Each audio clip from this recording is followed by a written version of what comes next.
রাত যত গভীর হয় কিছু দরজা ততই জেগে ওঠে।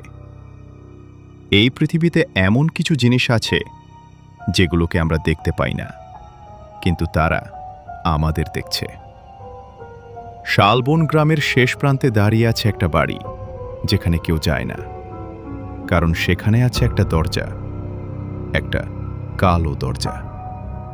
যে দরজা একবার খুলে সে আর কোনোদিন ফিরে আসে না। আজকের এই ভয়ঙ্কর গল্পটি নিয়ে এসেছে ভুতুড়ে গ্রাম, কালো দরজার অভিশাপ। কালো দরজার ওপারে কি ভয়ঙ্কর অবস্থা, মন বলছে এগিয়ে যেতে নাকি থেমে যেতে খানি। গ্রামের নাম ছিল শালবন। ছোট নিরিবিলি একটা গ্রাম, চারদিকে ঘন জঙ্গল আর মাঝখানে কয়েকটা পুরনো বাড়ি। এই গ্রামের শেষ প্রান্তে একটা ভাঙা বাড়ি ছিল। বাড়িটা নিয়ে গ্রামের লোকেরা একটা কথা বলতো, ওই বাড়ির কালো দরজাটা কখনো খোলা যাবে না। কেউ জানতো না কেন, কিন্তু সবাই মানত। অর্ণব শহর থেকে এই গ্রামে আসে তার দাদুর পুরনো বাড়িতে থাকতে। সে এসব কুসংস্কার বিশ্বাস করত না। প্রথম দিনেই সে বাড়িটা ঘুরে দেখতে বের হয়। জঙ্গলের দিকে হাঁটতে হাঁটতে হঠাৎ সে ওই ভাঙা বাড়িটার সামনে এসে দাঁড়ায়। দেয়ালগুলো ভাঙা, ছাদ প্রায় পড়ে গেছে, কিন্তু একটা জিনিস একদম অক্ষত, একটা বড় কালো দরজা। দরজাটা যেন নতুন, চকচকে। অর্ণব অবাক হয়। সে দরজার কাছে যায়, হাত বাড়ায়। ঠিক তখনই পেছন থেকে একটা কণ্ঠ, ওটা ছুঁইস না। অর্ণব ফিরে দেখে এক বুড়ো লোক দাঁড়িয়ে। লোকটা বলে, ও দরজা খুললে আর ফেরত আসা যায় না। অর্ণব হাসে, দরজা খুললেই মানুষ হারিয়ে যাবে, এটা কি সম্ভব? বুড়ো লোকটা চুপ করে তাকিয়ে থাকে। তার চোখে একটা অদ্ভুত ভয়। সেই রাতে অর্ণব ঘুমাতে যায়। হঠাৎ ঠক ঠক ঠক, সে চোখ খোলে। শব্দটা কোথা থেকে আসছে? মনে হচ্ছে দরজার দিক থেকে, কিন্তু তার ঘরের দরজা তো বন্ধ। শব্দটা আবার ঠক ঠক, এইবার স্পষ্ট, যেন কেউ কাঠের দরজায় ধীরে ধীরে ধাক্কা দিচ্ছে। অর্ণব উঠে দাঁড়ায়, ঘর থেকে বের হয়। পুরো বাড়ি নিঃশব্দ, কিন্তু শব্দটা এখন আরও কাছে, ঠক ঠক ঠক। সে বুঝতে পারে এই শব্দটা তার বাড়ি থেকে না, ওই জঙ্গলের ভাঙা বাড়ি থেকে আসছে। পরদিন সকালে সে আবার যায়। এইবার সে একা। দরজার সামনে দাঁড়িয়ে তার বুক কাঁপতে থাকে, কারণ দরজাটা একটু খোলা। গতকাল তো বন্ধ ছিল। ভেতর থেকে ঠান্ডা বাতাস আসছে, একটা গন্ধ, পুরনো, পচা, কিন্তু তার মধ্যে যেন কারো নিঃশ্বাস মেশানো।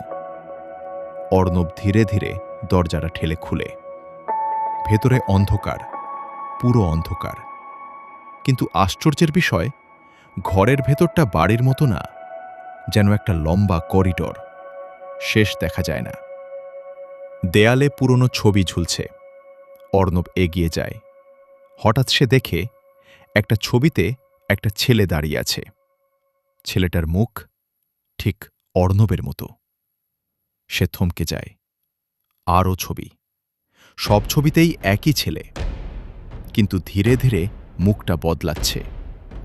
শেষ ছবিতে ছেলেটার চোখ নেই।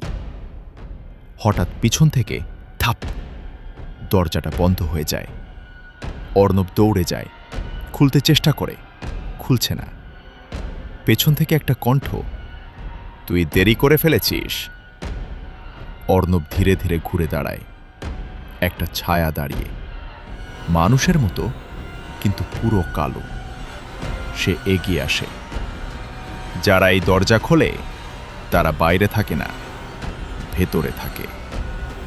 অর্ণব চিৎকার করে দৌড়াতে থাকে করিডোরের ভেতর, কিন্তু করিডোর শেষ হয় না।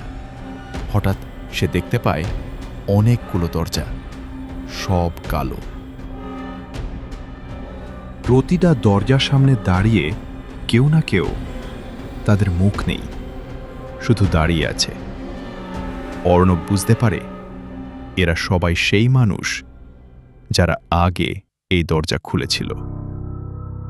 হঠাৎ একটা দরজা ধীরে ধীরে খুলে যায়।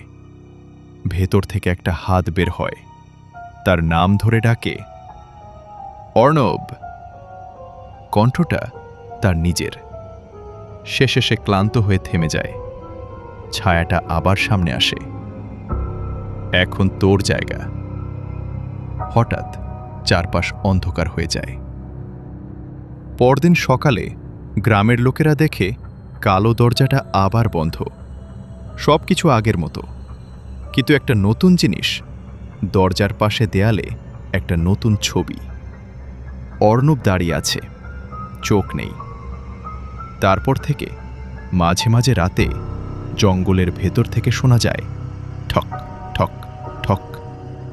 আর একটা কণ্ঠ, কেউ আছে? দরজাটা খোলো। কেউ আছে? দরজাটা খোলো। শালবন গ্রামের মানুষজন সেই ঘটনার পর আর কখনো জঙ্গলের দিকে যায় না। অর্ণব হারিয়ে যাওয়ার পর সবাই বুঝে গিয়েছিল কালো দরজাটা আবার কাউকে নিয়ে নিয়েছে। কিন্তু আসল ভয় তখনও শুরু হয়নি। কয়েক মাস পরে গ্রামে আসে আরেকজন, তার নাম ইমরান। সে অর্ণবের বন্ধু। অর্ণব হঠাৎ করে নিখোঁজ হয়ে যাওয়ায় সে খুঁজতে আসে। গ্রামের লোকেরা তাকে সবকিছু বলে। কালো দরজা হারিয়ে যাওয়া মানুষ জঙ্গলের অভিশাপ, কিন্তু ইমরান বিশ্বাস করে না। সে ভাবে অর্ণব হয়তো কোথাও চলে গেছে আর সবাই গল্প বানাচ্ছে। প্রথম রাতে ইমরান অর্ণবের পুরনো ঘরেই থাকে। মাঝরাতে টক টক টক, দরজায় ধাক্কা। ইমরান জেগে ওঠে। কে? কোনো উত্তর নেই। আবার টক টক। এইবার একটা কণ্ঠ, দরজা খোল, আমি অর্ণব। ইমরানের বুক ধড়ফড় করতে থাকে। সে দরজার কাছে যায়, হাত বাড়ায়। কিন্তু হঠাৎ তার মনে পড়ে গ্রামের লোকেরা বলেছিল রাতে কেউ ডাকলে দরজা খুলবি না। পরদিন সকালে সে জঙ্গলে যায়, কালো দরজার সামনে দাঁড়ায়। এইবার দরজাটা বন্ধ না, একটু ফাঁক। ভেতর থেকে আসছে ঠান্ডা বাতাস। ইমরান সাহস করে ভেতরে ঢুকে যায়। এইবার আগের মতো না, করিডোরটা আরো লম্বা। আর দেয়ালে শুধু ছবি না, মানুষ দাঁড়িয়ে আছে, নড়ছে না, কিন্তু বেঁচে আছে। ইমরান কাছে গিয়ে দেখে একজন লোকের চোখ নেই, মুখ বন্ধ। তবুও সে ফিসফিস করে, পালিয়ে যা। হঠাৎ দূরে একটা কণ্ঠ, ইমরান। ইমরান ঘুরে দেখে অর্ণব দাঁড়িয়ে, কিন্তু কিছু একটা ভুল। তার চোখ ফাঁকা, মুখে অদ্ভুত হাসি। তুই আমাকে খুঁজতে এসেছিস? ইমরান দৌড়ে তার কাছে যায়। চল, বের হয়ে যাই। অর্ণব ধীরে মাথা নাড়ে। এখান থেকে কেউ বের হয় না। অর্ণব বলে, এই দরজা একটা ফাঁদ, এটা মানুষকে ডাকে, তারপর আটকে রাখে। কিন্তু কেন? ইমরান জিজ্ঞেস করে। অর্ণব ফিসফিস করে, কারণ এটা বেঁচে আছে। হঠাৎ চারপাশের দেয়াল কাঁপতে থাকে। দরজাগুলো নিজে নিজে খুলে যায়। ভেতর থেকে হাত, মুখ, বিকৃত মানুষ বের হতে থাকে। হঠাৎ সেই কালো ছায়া আবার আসে। এইবার আরো বড়, আরো বড়, আরো ভয়ঙ্কর। তার চোখ জ্বলছে। সে বলে, আমি একা থাকতে পারি না, তোমরা সবাই আমার সাথে থাকবে। ইমরান দৌড়াতে থাকে। অর্ণব তাকে থামায়। একটা রাস্তা আছে। কি? আরেকটা দরজা খুলতে হবে, কিন্তু সেই দরজাটা পুরো রক্তে ঢাকা। ইমরান দরজাটা খুলে হঠাৎ সে বাইরে পড়ে যায় জঙ্গলের মাটিতে। সে বেঁচে গেছে। সে পেছনে তাকায়, দরজাটা আবার বন্ধ হয়ে যায়। ইমরান গ্রাম ছেড়ে চলে যায়, কিন্তু যাওয়ার আগে সে একটা জিনিস খেয়াল করে, তার ছায়া তার সাথে নড়ছে না। কয়েকদিন পর শহরে ইমরানের বাড়ি। রাতে টক টক টক, দরজায় শব্দ, কণ্ঠ, দরজা খোল। আমি অর্ণব। ইমরান ধীরে ধীরে দরজা খোলে।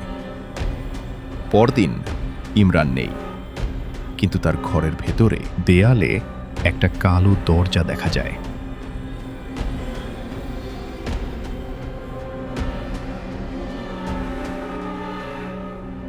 ইমরানও হারিয়ে যাওয়ার পর শালবন গ্রাম একদম চুপ হয়ে যায়। কেউ আর জঙ্গলের দিকে তাকায় না, কেউ আর সেই বাড়ির কথা বলে না, কিন্তু ভয় কখনো থেমে থাকে না। 1 বছর পর গ্রামে আসে এক মেয়ে, নাম তার নীলা। সে একজন গবেষক, পুরনো অভিশাপ, অদ্ভুত ঘটনা এসব নিয়ে কাজ করে। ইমরান ছিল তার ভাই। তার নিখোঁজ হওয়ার পর থেকেই নীলা ঠিক করে সত্যটা সে বের করবেই। গ্রামের এক বুড়ি নীলাকে একটা পুরনো ডায়েরি দেয়। ডায়েরিটা ছিল প্রায় 100 বছরের পুরনো। ভেতরে লেখা, এই দরজা মানুষ বানায়নি, এটা নিজে নিজে তৈরি হয়েছে। এটা একটা পথ, কিন্তু কোথায় তা কেউ জানে না। নীলা পড়তে থাকে। শেষ পাতায় লেখা, দরজাটা একদিন পুরো গ্রামকে গিলে ফেলবে। ডায়েরি থেকে জানা যায়, অনেক বছর আগে এই জায়গায় একটা মন্দির ছিল। সেখানে এক তান্ত্রিক নিষিদ্ধ সাধনা করছিল। সে চেয়েছিল মৃত্যুকে জয় করতে, কিন্তু কিছু ভুল হয়ে যায়। এক রাতে আকাশ কালো হয়ে যায়, মাটি ফেটে যায়, আর সেই ফাটল থেকেই তৈরি হয় কালো দরজা। সেদিন থেকেই মানুষ হারাতে শুরু করে। নীলা বুঝতে পারে, এটা শুধু দরজা না, এটা একটা জীবন্ত সত্তা। এটা মানুষের ভয় খায়, একাকিত্ব খায়, আর ধীরে ধীরে মানুষের আত্মাকে নিজের মধ্যে আটকে রাখে। নীলা ঠিক করে সে ভেতরে যাবে। রাতে সে একা জঙ্গলে যায়। দরজাটা এইবার পুরো খোলা। ভেতর থেকে যেন কেউ তাকে ডাকছে, নীলা, ভেতরে আয়। নীলা ভেতরে ঢোকে। এইবার জায়গাটা বদলে গেছে। করিডোর নেই, পুরো একটা শহর, কিন্তু সবকিছু ভাঙা, অন্ধকার। চারদিকে হাজার হাজার মানুষ দাঁড়িয়ে। তারা বেঁচে, কিন্তু মুক্ত না। দূরে ইমরান দাঁড়িয়ে। নীলা দৌড়ে যায়, ভাই! ইমরান ধীরে ঘুরে দাঁড়ায়। তার চোখ কালো, কণ্ঠ ঠান্ডা। তুই কেন এসেছিস? নীলা কাঁদতে থাকে, তোকে মিতে এসেছি। ইমরান হাসে, এখানে কেউ যায় না, শুধু আসে। হঠাৎ আকাশ ফেটে যায়। কালো ছায়াটা পুরো আকাশ জুড়ে ছড়িয়ে পড়ে। এইবার তার আসল রূপ দেখা যায়। এটা কোনো মানুষ না, কোনো ভূত না, এটা একটা শূন্যতা, একটা অস্তিত্বহীন জিনিস যেটা সবকিছু গিলে খেতে চায়। নীলা ডায়েরির কথা মনে করে। দরজাটা বন্ধ করা যাবে যদি কেউ নিজের ইচ্ছায় এর ভেতরে থেকে যায়। মানে, কাউকে নিজেকে উৎসর্গ করতে হবে। নীলা ইমরানের হাত ধরে, তুই বের হয়ে যা। ইমরান চিৎকার করে, না! নীলা হাসে, তুই তো আমার ভাই। সে তাকে ঠেলে বাইরে পাঠায়। দরজাটা বন্ধ হতে শুরু করে। নীলা ভেতরে দাঁড়িয়ে। চারপাশের আত্মাগুলো ধীরে ধীরে মিলিয়ে যাচ্ছে। কালো ছায়াটা চিৎকার করছে, না, না, না! শেষে সব অন্ধকার। জঙ্গলে দরজাটা আর নেই, সবকিছু স্বাভাবিক।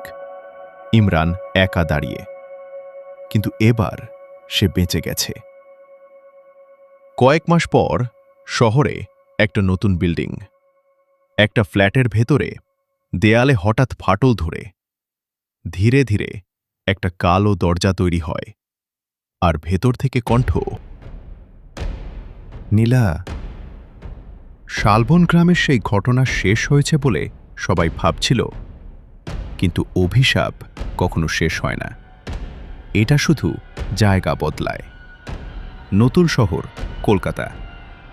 কয়েক মাস কেটে গেছে। ইমরান এখন শহরে থাকে। সে সব ভুলে যাওয়ার চেষ্টা করছে, কিন্তু একটা জিনিস সে লক্ষ্য করে, তার চারপাশে অদ্ভুত ঘটনা ঘটছে। রাতে সে মাঝে মাঝে শুনতে পায় টক টক টক, দরজায় শব্দ, কিন্তু দরজা খুললে কেউ নেই। একদিন তার পাশের ফ্ল্যাটের এক মেয়ে রিয়া হঠাৎ নিখোঁজ হয়ে যায়। পুলিশ আসে, খোঁজাখুঁজি করে, কিন্তু কোনো চিহ্ন নেই। শুধু তার ঘরের দেয়ালে একটা কালো দাগ, যেন দরজার আকার। এরপর একে একে আরও মানুষ হারিয়ে যেতে থাকে। সব ঘরেই একই চিহ্ন, কালো দরজার মতো দাগ। খবর ছড়িয়ে পড়ে, শহরে নতুন কোনো অভিশাপ এসেছে। ইমরান বুঝতে পারে এটা সেই জিনিস। কালো দরজা ফিরে এসেছে, কিন্তু এইবার একটার বদলে অনেকগুলো। এক রাতে ইমরান জেগে ওঠে। তার ঘরের দেয়ালে ফাটল। ধীরে ধীরে সেটা বড় হয়, আর তৈরি হয় একটা কালো দরজা। ভেতর থেকে কণ্ঠ, তুই পালাতে পারবি না। এইবার দরজাটা আগের মতো না। এটা যেখানে খুশি তৈরি হতে পারে যে কোনো দেয়ালে, যে কোনো শহরে, এটা ছড়িয়ে পড়ছে। ইমরান আবার ভেতরে ঢুকে। এইবার একটা বিশাল শহর, অন্ধকার, ভাঙা, মৃত। এটা যেন বাস্তব শহরের ছায়া। এখানে যাদের নিয়ে গেছে তারা সবাই আছে। কালো ছায়াটা এবার আরও শক্তিশালী। সে বলে, এবার আমি এক জায়গায় থাকব না, পুরো পৃথিবী আমার হবে। ইমরান বুঝতে পারে একা এটা থামানো যাবে না। সে বাইরে ফিরে আসে আর খুঁজতে শুরু করে এমন মানুষ যারা এই অভিশাপ দেখেছে। শেষে সে 3 জনকে খুঁজে পায়, একজন পুলিশ, একজন সাংবাদিক, আর একজন বাচ্চা ছেলে, যে বলে, আমি ওই দরজার ভেতর থেকে এসেছি। রাতে 4 জন একসাথে বসে। হঠাৎ ঘরের চারদিকে একসাথে 4টা কালো দরজা তৈরি হয়, আর 4টা কণ্ঠ একসাথে বলে, এইবার তোমাদের পালা। শহরের সেই ছোট ঘরটায় 4 জন মানুষ বসে আছে। ইমরান, এক পুলিশ অফিসার আরিফ, এক সাংবাদিক মায়া, আর সেই ছোট ছেলে রুদ্র। ঘরের চারদিকে দাঁড়িয়ে 4টা কালো দরজা। ধীরে ধীরে সেগুলো বড় হচ্ছে। আরিফ বন্দুক বের করে, যাই হোক, ভেঙে ফেলব। সে গুলি করে, ধাম।